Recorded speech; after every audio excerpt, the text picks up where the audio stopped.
Які препарати можна поприймати з ТФ, якщо кіста у головному мозку і судинне вогнище приймала АСД, що можна ще поприймати. Любые судинные вогнища или любые сосудистые воспаления, которые происходят в коре головного мозга, связаны с повышенным артериальным давлением, черепным давлением, также могут быть следствием мальформации, это расслоение сосудов, а также следствием атеросклероза.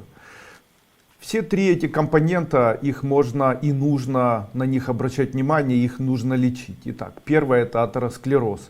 Особенность атеросклероза, как правило, заключается в психосоматическом состоянии человека, когда уменьшается количество сна.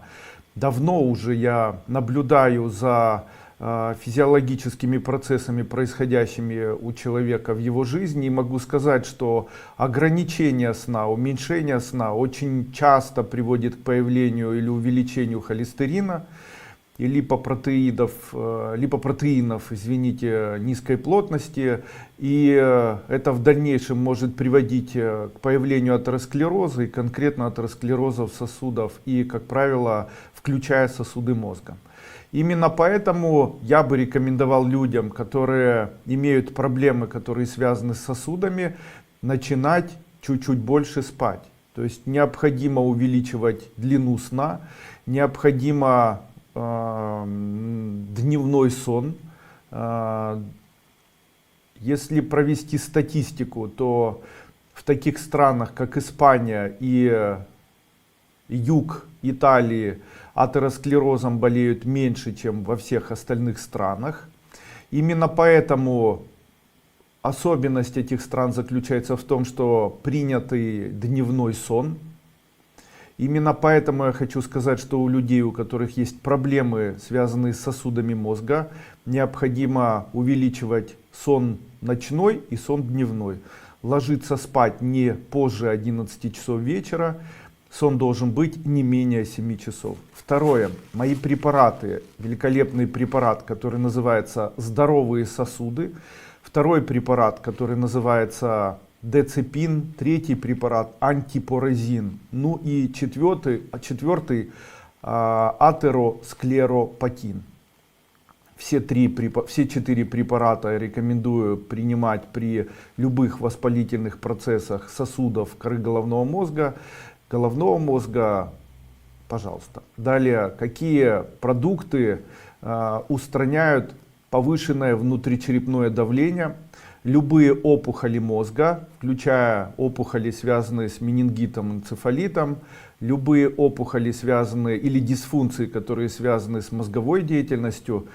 Как ни странно, в народе считается, что применение сока редиски или редьки помогает избавиться от заболеваний мозга. Так, после инсульта, во время воспалительных процессов мозга, при повышенном внутриглазном, это макулодистрофия, внутричерепном давлении рекомендую принимать сок редьки или сок редиса.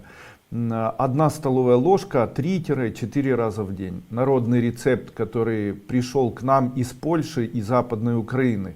От мальфаров, которые в свое время очень эффективно излечивали и помогали людям справиться с заболеванием мозга. Итак, первый рецепт — это использование обертывания головы. Берется обычная суконная ткань, обмакивается в прохладной воде, отжимается и оборачивается вокруг головы и лица. После чего вокруг этого холодного полотна обматывается теплое полотенце, и человек в таком положении находится от 20 до 1 часа, после чего вытирает голову, и считается, что если выполнять ежедневно, желательно перед сном на протяжении 30 раз в разное время, можно через день, то это излечивает заболевания, связанные с инсультом, связанные с дисфункциями сосудов мозга и так далее.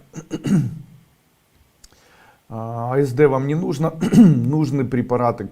Из таких полезных, наверное, веществ, которые я бы рекомендовал при таких проблемах, это помидор. Дело в том, что Помидор имеет в своем составе ликопин. Ликопин — мощнейшее средство от атеросклероза и, как замечено, великолепное средство при реабилитации после перенесенного инсульта или при каких-либо вот таких проблемах, особенно если есть развивающаяся мальформация.